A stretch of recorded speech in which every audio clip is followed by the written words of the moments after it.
Ndio maana naambia na leo narudia, ni hatari sana kukaa ukaiangalia hela ukawaza uolewe kwa sababu ya hela. Ndoa sio hela peke yake. Na hela waga ina tabia kuja na kufanyaje na kuondoka. Hilo jitu lina akili. Kwa sababu kuna mtu anaweza akampa milioni 100 asubuhi hadi jioni na milioni 5. Msichana mtu mzima umechelewa kuolewa, bado una vision ya kuondoka nyumbani kwenu na kibegi chako. Nitakuta vyote kwa Bwana. Yupi? Wewe unavyo hivyo vitu unavotaka kwenda kuvikuta? Mbona wewe wewe unategemea amevitoa wapi? Yaani unapokuwa ninaomba, nimeweka bondeni, bonde linakukata wewe.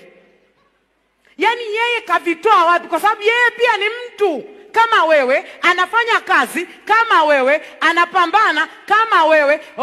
Neno linasema aliumbwa Adamu, akawekwa bustanini. Haya, yule Adamu alirithi vitu vya baba yake ambaye anaitwa Mungu. Huyo ana baba wa kurithi vitu. Kwanza kijana mwenyewe kuta yatima. Wazazi hana, yuko tu pana kuangalia. Wewe ndio mama yake mzazi, wewe ndio baba yake mzazi, wewe ndio unaenda kama shangazi, unaenda kama bibi yake, bado uwe kama mke wewe anakuangalia. Wewe naye una akili, unawaza, nataka nipate kibaba cha kwenda. Kibaba gani hicho cha kwenda? Fanya kazi, kazana, fanya kazi. Mimi nataka nije na begi, kaa peke yako na begi lako. Hata mimi ndo kama mama mkwe wako, mwanangu sikupi abadani.